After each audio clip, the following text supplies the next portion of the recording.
some discomfort. Have you heard the lockdowns are causing discomfort? Yeah, I'm about to rant on billionaires scolding people about discomfort, indoor dining. We have more rioting in the streets, and finally, some Christmas cheer. All that's coming up right now on I'm Right.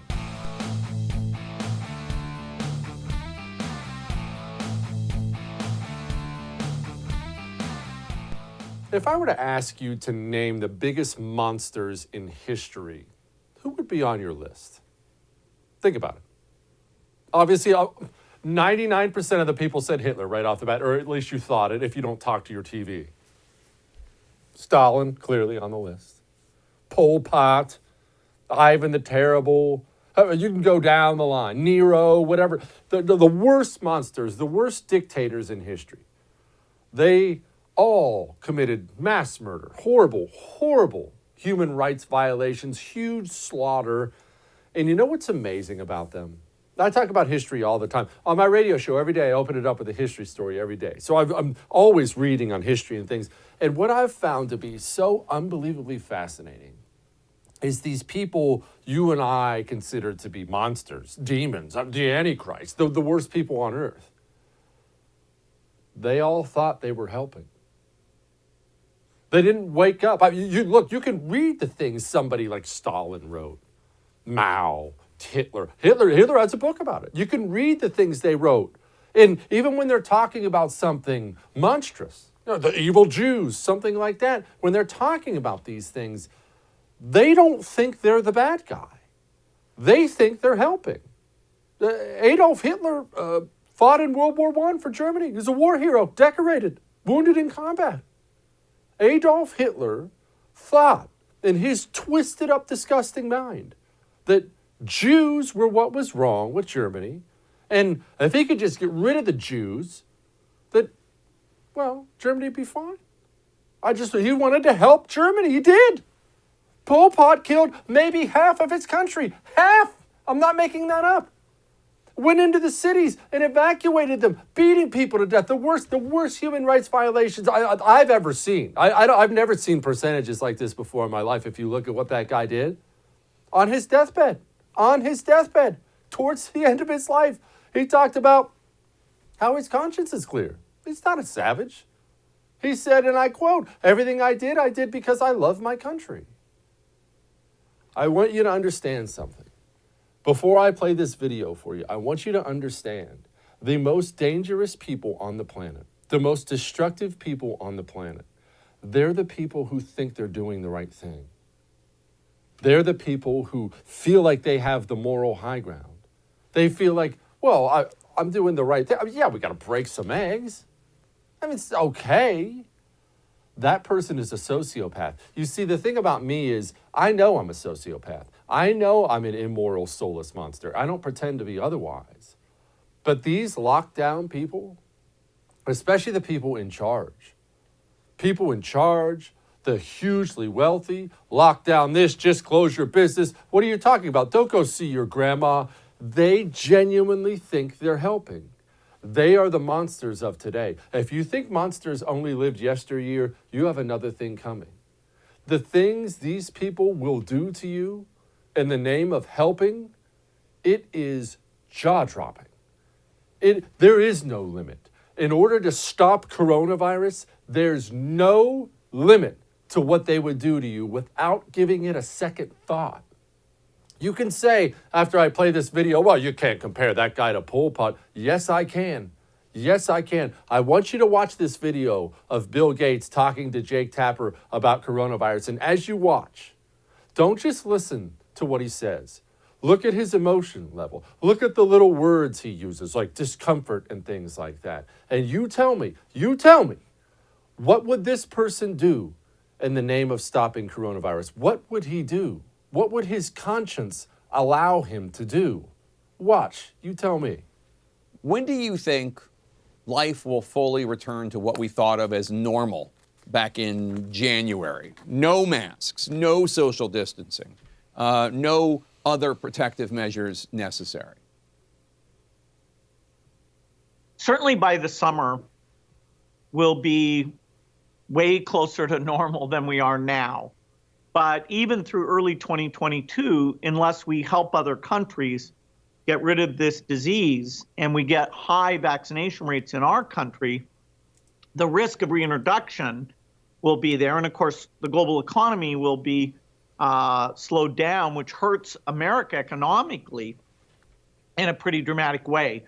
So we'll have, starting in the summer, about 9 months where a few things like big public gatherings will still be restricted. But we can see now that somewhere between 12 to 18 months, we have a chance, if we manage it well, to get back to normal. 12 to 18 months? 2022? Oh, bars and restaurants. Oh, yeah, obviously those have to close. Gosh, yeah. Without a second thought. The billionaire lives on private jets. He bathes in champagne, has people bringing him caviar. The billionaire, just close your bar. What's your problem? Yeah, of course we're going to close your bar and your restaurant. And think about this. You want to be creeped out? Think about this. That's what he felt comfortable saying on national television. What do you think that person says when the doors are closed and the cameras are off and it's just him and a couple buddies just being honest with each other? What do you think that person says? What do you think that person would do? And believe it or not, I'm actually not even trying to single out Bill Gates. He just happened to be the most recent one to make comments like this. The people in charge of you, the people in charge of me, the people who run things, the fabulously wealthy, the politicians, they would and will do anything to you about this coronavirus stuff because their conscience is clear. They're not going to give it a second thought. They're going to eat 3 square meals a day, fly first class or private all over the globe, 5-star hotels, vacations, pretty girls, good booze. Life is good, right? Oh, well, yeah, your restaurant has to go. Oh, I'm sorry. Sorry you had a suicide in your family about it. No big deal. Oh, child abuse in the home? Oh, well, look, that has to be done. It's coronavirus. Oh, your kid's mental health. Look, whatever. It's not important. Coronavirus. Don't you see? Coronavirus makes all that worth it. The supply chains, with all these, you understand what's happening right now, right? When we have stats like we had another headline this morning about 10,000 restaurants in just the past few months closing permanently. You realize that's more than a mom and pop restaurant that you or I may never walk in. That's whole supply chains being destroyed. If you're somebody who supplies the beef, the milk, the dairy, whatever the case may be, and all of a sudden your orders are half what they used to be, you're going out of business too. We have entire large chunks of our economy going down the toilet. We have hotel chains going down the toilet, small independently owned hotels going down the toilet to the commercial real estate market. Do you know what happens when all those empty skyscrapers stay empty and the corporations who own them or people who own them can't pay the banks back? We're going to have banks folding. And you know what the most amazing thing is about everything I just laid out for you? I could lay all that out to Bill Gates' face. Wouldn't make a dent. He would sit there and he'd nod. Well, yeah, okay, but we have to fight coronavirus. You see, these people aren't misguided. These people are sociopathic monsters. They are. They're sociopathic monsters. Here's another one. Andrew Cuomo, quote, Indoor dining will close in New York City starting Monday. Hospitalizations have not stabilized, and with a rising infection rate in New York City's density, this means that indoor dining is too high of a risk. Takeout, delivery, and outdoor dining will continue. I want you to remember something as we go into, as I show you these stats. I want you to remember something. That's the same Andrew Cuomo who got caught on camera indoors at a massive party, no mask on his face, shaking somebody's hand and patting him on the back. Pictures are out there. Look at these statistics also. Look at these statistics for where coronavirus actually gets spread. Household social gatherings, 74%, like the one he was at. Restaurants and bars, 1.43%. These people are monsters. And it's not just that they're monsters. It's that they don't know they're monsters. They think they're the good guy. That's frightening. Barstool's own Dave Portnoy had this to say. Hard to argue with it. New York City just closed indoor dining. What do they think is going to happen? What do they think is going to happen to the thousands of restaurants, the bar? They're done. The bar and restaurant industry and small business have been squeezed and squeezed and squeezed. And they've tried everything. They've been as creative as possible. You get the outdoor dining, these structures they've had to build on their own dime. You have the glass in between the masks. You've had the 6 feet of separation, fewer tables. They've been as creative as you can be to save their livelihoods, to save what they've spent decades of blood, sweat, and tears building. They've done whatever. They've scratched and clawed. And now a few politicians in New York City's like, you're done. We're shutting it down. No indoor dining. How do you expect these people to survive? What are people going to go out to dinner now in ice cold temperatures? It's insanity. And this isn't about corona or how dangerous and the hospital isn't rising. It's not. Listen, the vaccine is right around the corner. If you're health impaired, you're afraid of it, you're old, don't go out. Stay inside for 3 months. The vaccine is coming. But let people decide. I can't believe in this country what I consider the most basic right of them all, the right to earn a living, the right to earn a livelihood, is now being stolen. It is being stolen. It is being stolen. And again, let me repeat, you could play that video for Andrew Cuomo, Bill Gates, whatever, wouldn't even make a dent. Wouldn't make a dent. What do you do? What are they thinking, he asked, when they're doing this, these people, what are they thinking? They don't care. That's the nature of being a sociopath. You don't care, especially when you think you're on the right path and everyone else is on the wrong one. Hear me and hear me now. You had better stop these people. You had better defy them and defy their orders and do your thing, or you are going to be impoverished. All that may have made you uncomfortable, but I'm right. Now, you like to save money. I don't know about you. Times are a little tough, in case you haven't looked around and noticed. I love to save money. And while I save money, here's the problem. I have to be careful now where I spend it. Where I spend my money is important to me. I'm tired of funding the people who hate me. What if you could save money while also funding the right people? The people you want doing things like running for office. You know, there's something out there called Mammoth Nation. You know, for $19 a year, $19 a year, you can have discounts on things like hotels, shopping, telehealth. You can have discounts on a lot more than that while also knowing your dollars are going to the people you want running things in this country. That's how great Mammoth Nation is. Go to mammothnation.com/Jesse. mammothnation.com/Jesse. This is not just a great business. This is a cause I believe in. mammothnation.com/Jesse. We'll be back.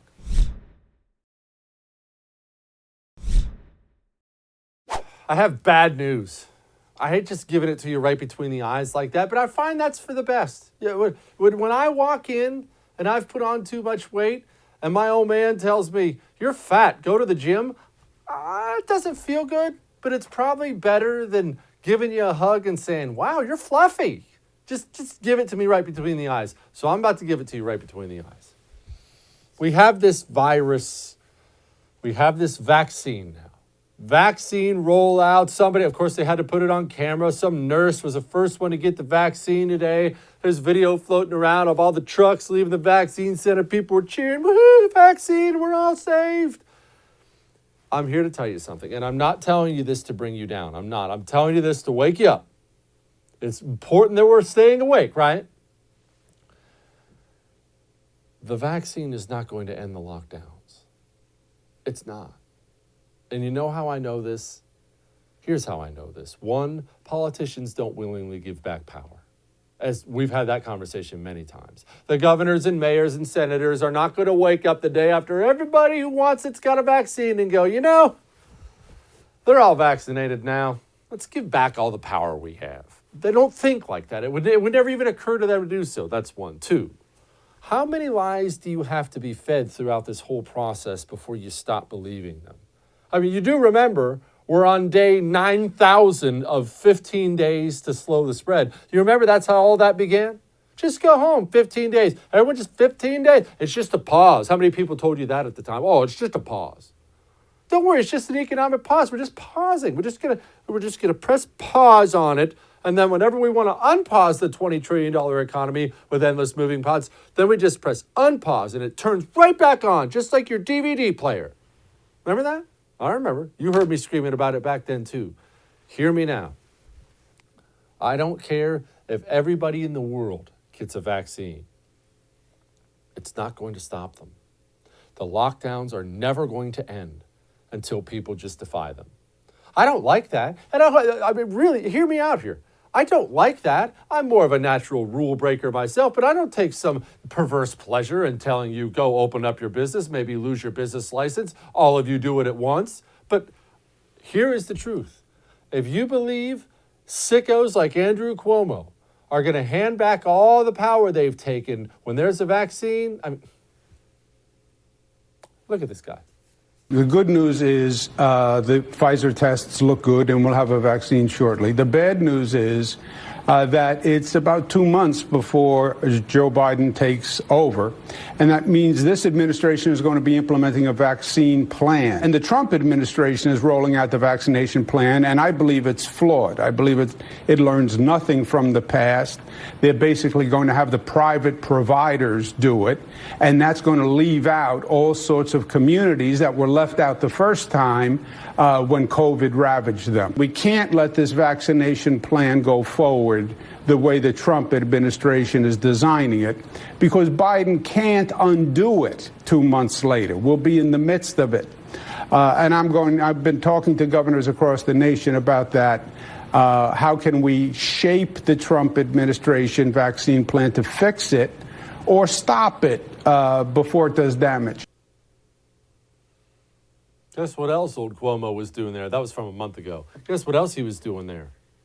You ready for this? This is really going to sting. Joe Biden's going to get all the credit for that vaccine. You know that, right?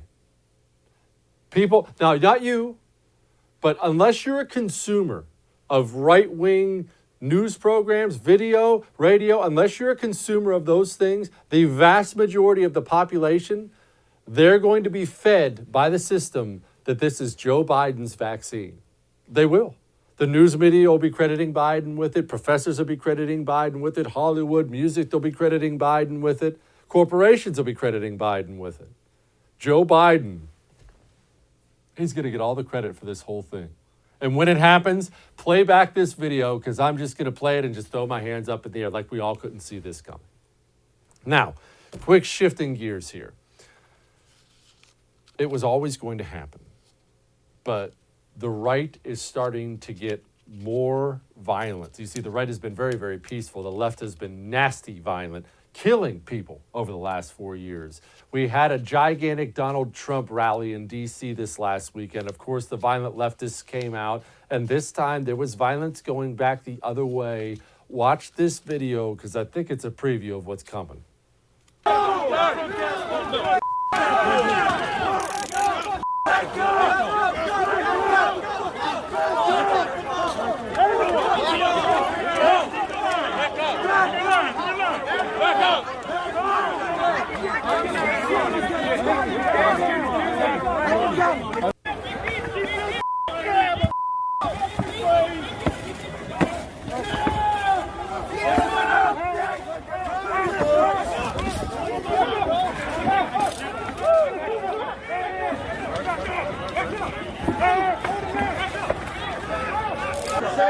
Travel that way. Go.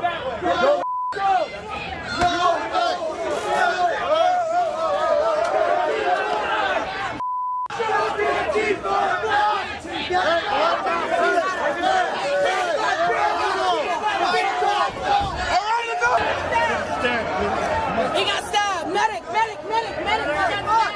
Now stop. Get medic. Medic. Medic. Back up. Back up. Back up. Back up. Hey man, hang in there, brother. Back up. Back up. Back up. Ugly.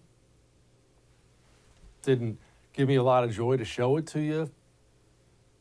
There's more of that. There's more of that coming. It sucks, but it's what we got now. All right. You know what else sucks? Getting your home title stolen. You know what happens when you get your home title stolen? They log in, the hackers do, hack into your home title, which is online now.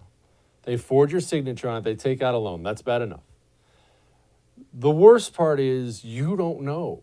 And how would you know? It's not as if someone's going to call and give you a heads up. The first time you get to find out that you've taken out a loan is when you start getting late notices in the mail. And here's what happens. It happens every single time. People get the late notice and they just think it's junk mail and throw it away. How many pieces of junk mail do you get that look real? They're all designed to look real now. They throw it away and throw it away and throw it away. And soon you figure out this isn't fake, this is real. And by then, you're either getting evicted from your home or you have to go spend tens of thousands of dollars on an attorney to get this thing fixed. Or you can just go get home title lock. You see, they'll stop it. The second they detect any tampering, stopped right now. Go to HomeTitleLock.com, use the promo code RADIO. That gets you 30 days of free protection. We'll be back.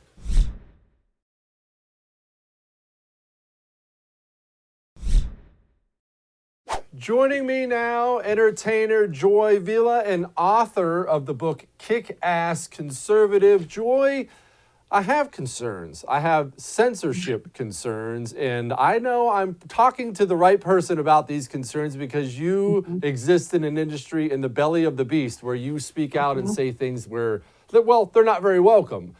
Big tech, how worried should I be about the next 4 years? Ooh, well, I think we're going to see a tenfold censorship in the next, honestly, 6 months until, COVID goes away, which I think they have their plan for the next year or two, because now they've seen they can control the populace, right? They can tell us to stay home and we will. It can tell us what to do with our bodies and we'll listen like good little citizens. So just as much as they've controlled our bodies, they control our voices. And that's how it started. So being an artist, being somebody who gets regularly censored, and I have the blue check marks, right? I'm known, I'm recognized. I have the Billboard plaques and the #1 hits, yet still they censor my voice anytime I talk about politics. And even more so will it be for the regular everyday person. Joy, did we drop the ball in the last 4 years? Assuming right now, because it looks this way, assuming Joe Biden's about to take the reins, how did we not do anything about this for the last 4 years? Or did we and I just don't see it? Because now we're screwed. Well, if Joe Biden does, which I'm not entirely convinced that he is going to take the reins, quite honestly, it definitely was a low blow when the lawsuit was rejected, the Texas lawsuit from the Supreme Court, but it's not over yet. It's not over. So I think patriots need to pay attention. We need to be bold. We need to be strong. We need to be outspoken. We have been for the last 4 years. President Trump started a movement that is very much like the Revolutionary War back in 1776. Our fight for freedom, where we had patriots who rose up and said, no, I am not going to allow my freedoms to be taken from me. I will not allow myself to be overtaxed and my family to go hungry. It started with farmers who simply couldn't take it anymore. Immigrant farmers were in America. So I believe that this is a new 1776. And what President Trump started will continue no matter what. Whether Biden takes office or not, we have to be vigilant. We have to stay outspoken. We can't lose hope because that's what the left wants, for us to sit down with our tail between our legs and just go, okay, I guess we lost. You guys want unity. I guess we'll give you unity, even though you called us liars and thieves and the Russia scandal. And we were, what did they call us? Homophobic and xenophobic, racist, misogynistic for the last 4 years, screaming that the election was unfair. All of a sudden they say, no, accept election results and we're all friends. I don't think we should be violent. Absolutely not. We don't fight fire with fire, but we use our voices, the written word. I want more patriots to stand up, talk about it, start podcasts, get up there, speak about it, even if you're censored on social media. You know, we have Parler, we have Song, we have our freedom, and we will be heard. Joy, I don't want to say in your face, because that's not right. I don't want to be an in your face person, but the normal person, they're not Joy Villa. They don't have this huge platform, but they are concerned.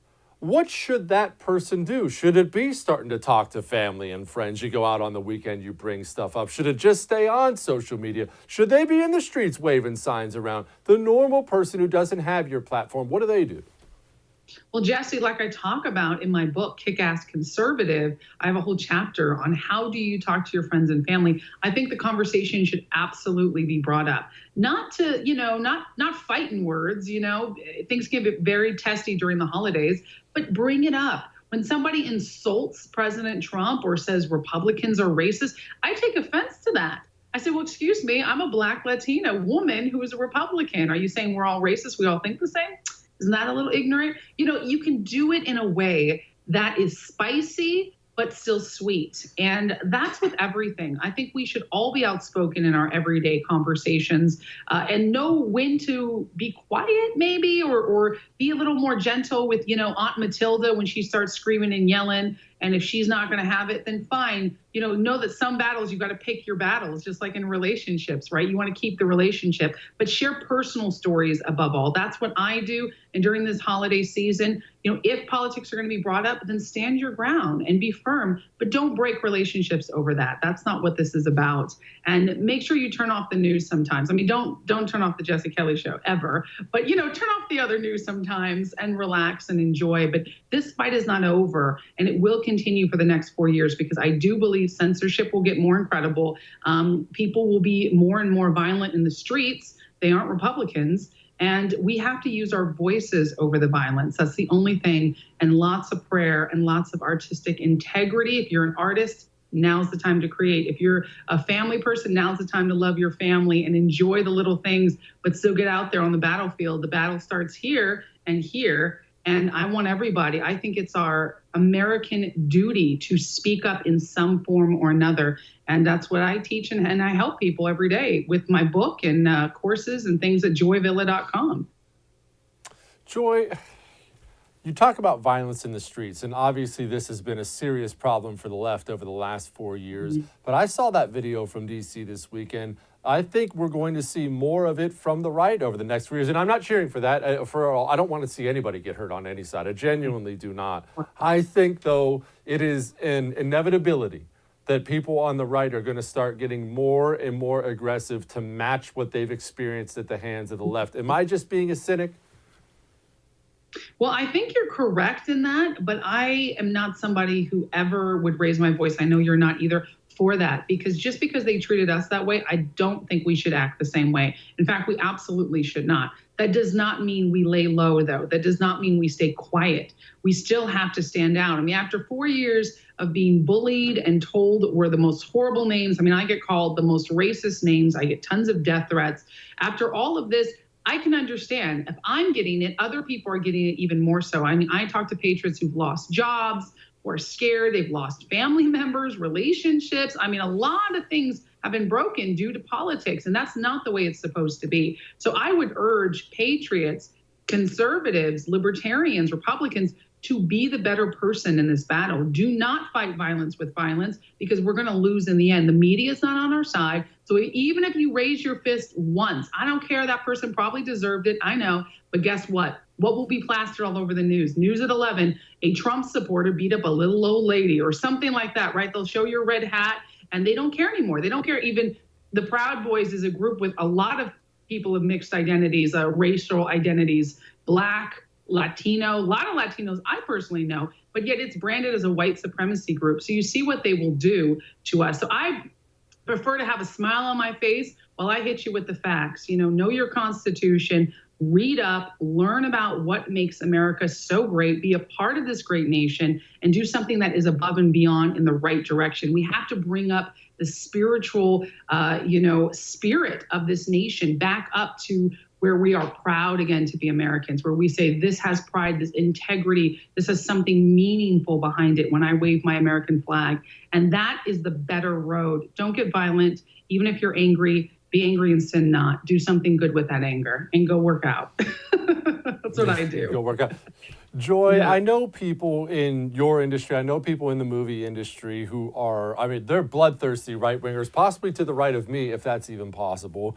But most, and I understand this, stay silent in the interest of their career. You have not.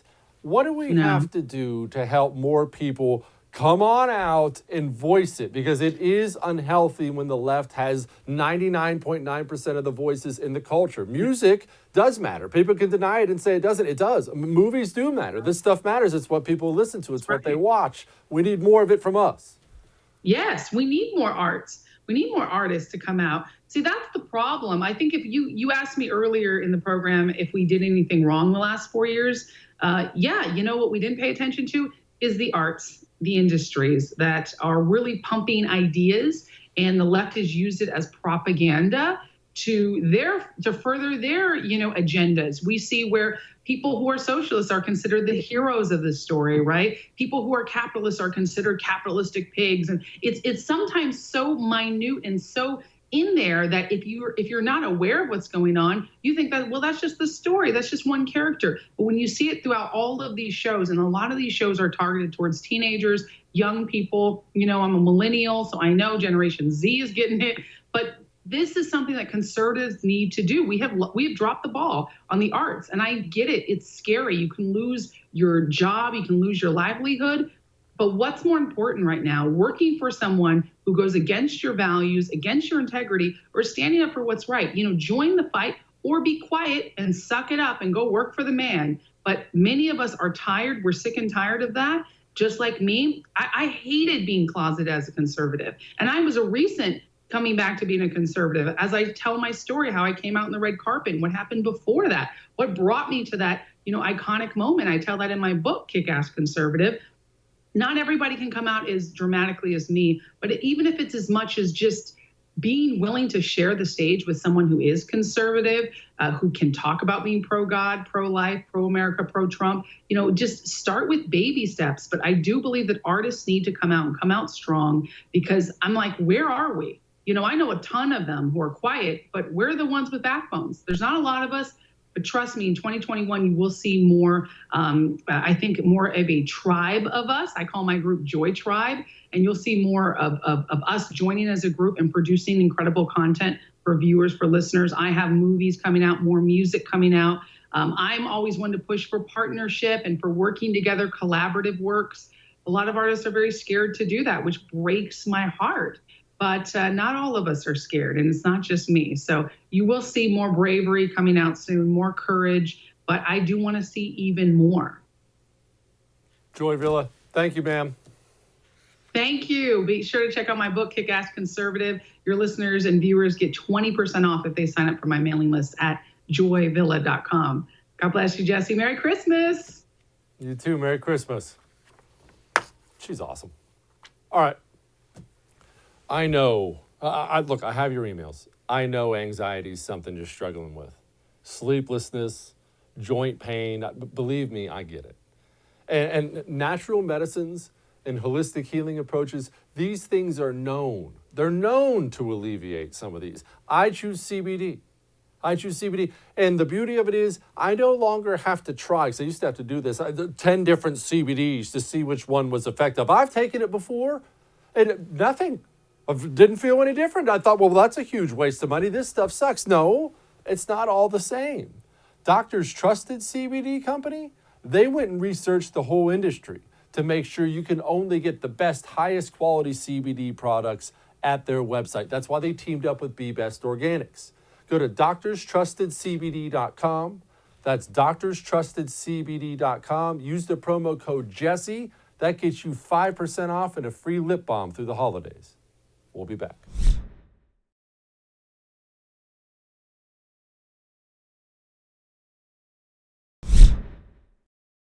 Joining me now, Joel Pollack. He is the senior editor-at-large for Breitbart News and also author of Neither Free or Fair. And Joel, I want you to describe what exactly isn't free or fair or wasn't free or fair.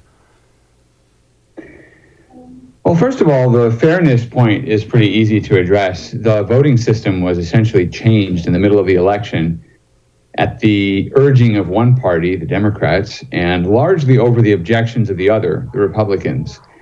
There was also extreme levels of media bias, and the Presidential Debate Commission was stacked against President Trump. The Republicans on the commission were not composed of any Trump supporters whatsoever, so there are a lot of examples of that. As far as freedom, this was an election in which people were uniquely afraid to express their political views, where there was tremendous political violence during the course of the campaign, largely by the left. And it was directed against not just police, but also against people who disagreed with the left. And it was covered up by the media and by the Democratic Party as quote unquote peaceful protest. There was also, in the sense of unfreedom, an inability to share information. And we saw censorship for the first time in an American election on a very wide scale. The media and the tech companies blocking and censoring information such as the Hunter Biden laptop story, which turns out to have been true. So even though that censorship didn't come directly from the government, we've never seen anything like those constraints on America's free speech. And that's very concerning. We should not repeat these experiences in future elections. Joel, I'm glad you brought up the Presidential Debate Coalition, and I don't want to, or commission. I don't want to get too deep in the weeds for everybody here, but it matters a lot. I was screaming about this at the time. We had 3 debates. We only ended up having 2, but 3 debates set up. The deck completely stacked against Donald Trump, and I was screaming from the rooftops at the time, how in the world could we be so stupid as to let this happen? Describe for people who don't know, who chooses the Republicans who go on that commission? How could we get steamrolled like that badly? Well, the commission, I go through this in my book, actually. The commission wasn't always around. In fact, it's not even that old. It was launched in the mid-1980s. And before that, there weren't actually that many presidential debates, but the debates that were handled were largely handled by the League of Women Voters. And then the 2 campaigns came together in 1988, essentially to create this new commission, which I think was launched in 87, but first used in 88. And the League of Women Voters basically called the whole thing a sham, said that the 2 parties were installing their preferences of using the debate format and so forth. And largely the commission represents the establishment of both parties.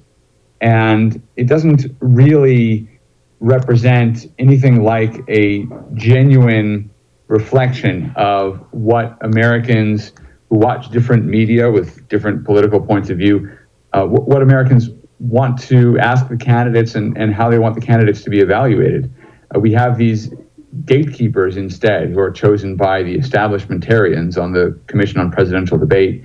And they're no better, in fact, often worse than journalists who are not part of the establishment in asking questions of the candidates. I mean, Chris Wallace, to pick on him, introduced a lot of factually incorrect statements into the first presidential debate. He also directed a lot of his criticisms toward President Trump and very few to President Biden. So this is one example, but in general, over the last several elections, we've had debate after debate in which moderators have weighed in on behalf of the Democrats and against the Republicans.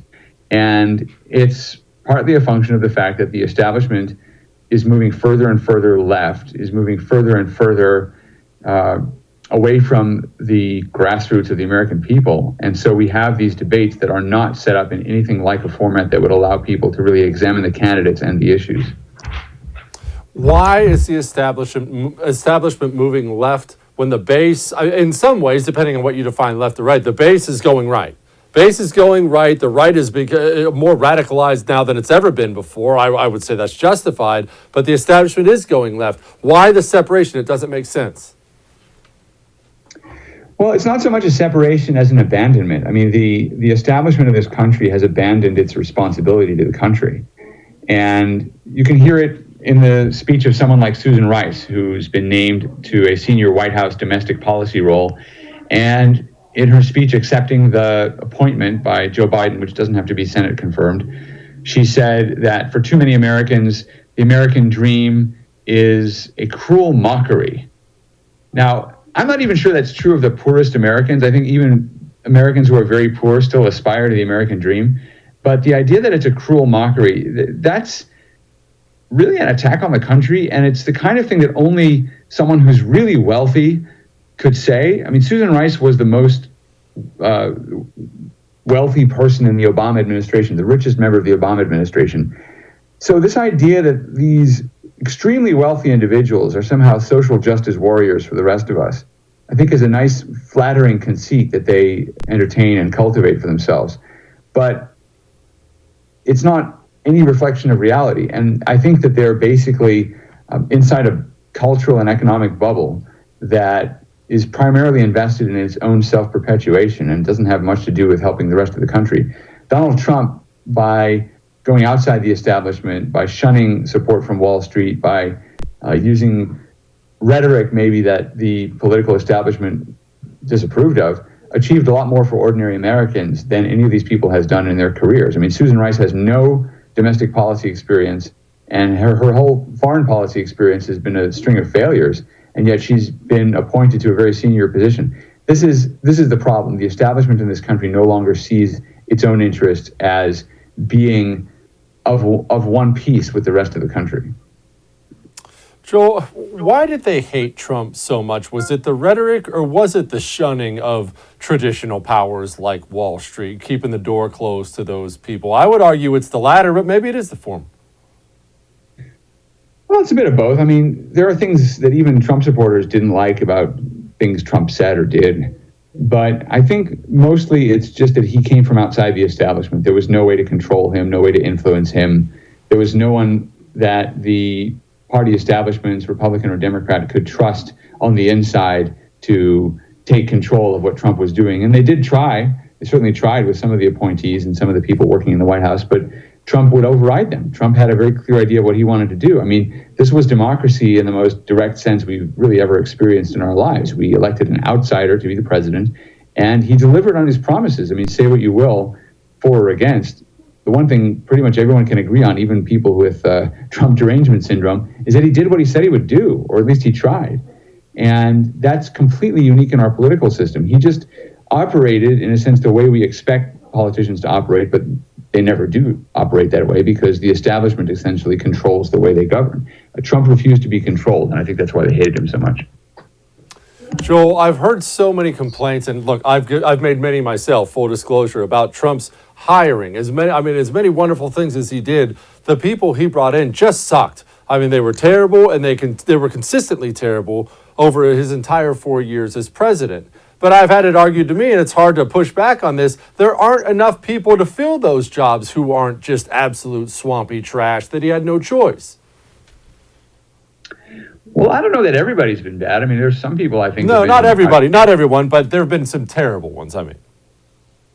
Well, I think what you're pointing to is also true, that he came in with a very narrow group of supporters because a lot of the establishment wrote him off from the beginning. And they signed long statements saying they would never work for him and he's a danger to national security. One of them came to mind recently. He was Trump's envoy to Syria. So he signed this statement denouncing Trump during the 2016 election. And then Trump, through Mike Pompeo, named him to be the president's envoy to Syria.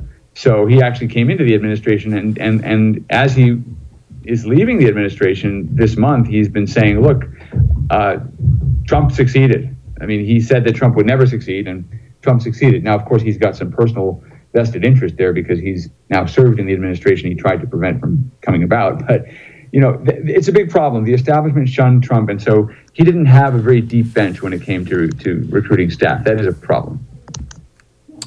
Joel Pollack, the book is Neither Free nor Fair, the 2020 U.S. presidential election. Thank you, Joel. I appreciate you, man. Thank you. Thanks so much for the opportunity. All right. Sled dogs. Underrated. I'm about to show them to you. Hang on.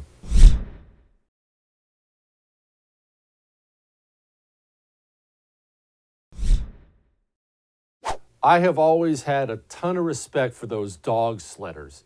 You know, you see them much, and they're running the dogs through the dangerous wilderness. I think these people are vastly underrated. Maybe the best athletes of our time. And so when I saw this performance, I knew I had to bring it to you.